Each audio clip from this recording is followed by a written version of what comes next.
दोस्तों, एकलव्य एक महान धनुर्धर थे।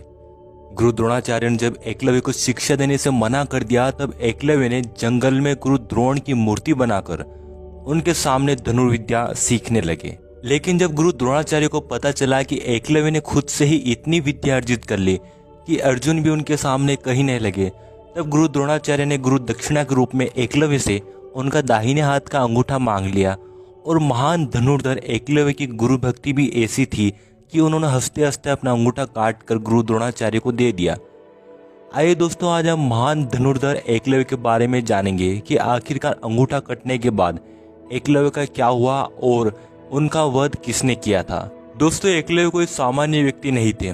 वह श्रृंगवेरपुर राज परिवार के राजा हिरण्यधनु नामक निषाद भील के बेटे थे। राजा हिरण्यधनु के बाद एकलव्य स्वयं श्रृंगवेरपुर राज्य के शासक बने। एकलव्य एक कुशल शासक थे। उन्होंने अपने पराक्रम से अनेक राजा महाराजाओं को हराया और अपने राज्य को आगे बढ़ाया। एकलव्य के बचपन का नाम अभिधुम्न था।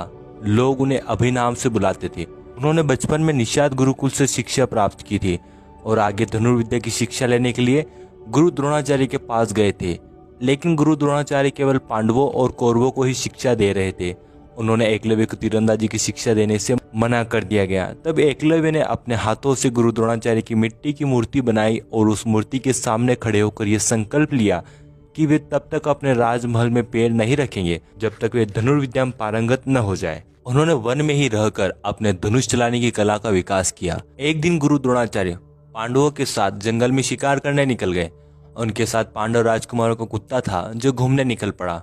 कुत्ता घूमते घूमते दूर निकल गया। इधर एकलव्य ध्यान मुद्रा में तल्लीन थे। तभी उन्हें कुत्ते की भौंकने की आवाज सुनाई दी थी और यह आवाज उनके ध्यान को भंग कर रही थी।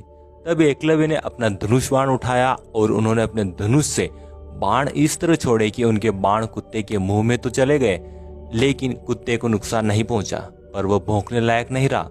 वह कुत्ता भागता हुआ द्रोणाचार्य और पांडव राजकुमारों के पास आ गया। कुत्ते की ऐसी दशा देख गुरु द्रोणाचार्य और सभी पांडव राजकुमार सोच में पड़ गए कि ऐसी धनुर्विद्या कौन जानता है, आखिर कौन है ऐसे महान धनुर्धर।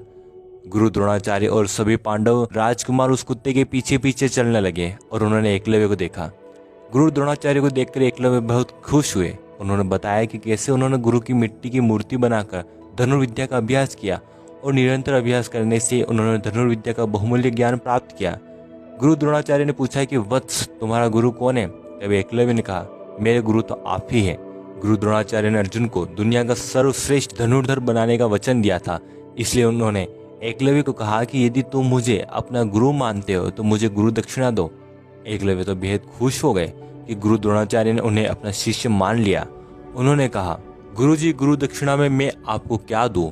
तब गुरु द्रोणाचार्य ने कहा कि उन्हें गुरु दक्षिणा में दाहिने हाथ का अंगूठा चाहिए।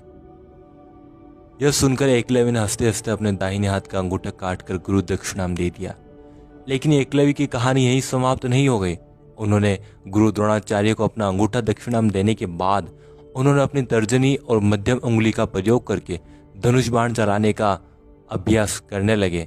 धनुष चलाने की यह विद्या बिल्कुल नई थी जो विकसित होती चली गई। उन्होंने आगे चलकर सुनीता नामक राजकुमारी से शादी कर ली और अपने पिता राजा हिरण्यधनु के बाद श्रृंगवेरपुर राज्य के राजा बन गए। उन्होंने निषाद भीलों की मजबूत सेना का गठन किया और अपने राज्य का विस्तार किया। आगे चलकर जरासंध और एकलव्य मित्र बन गए।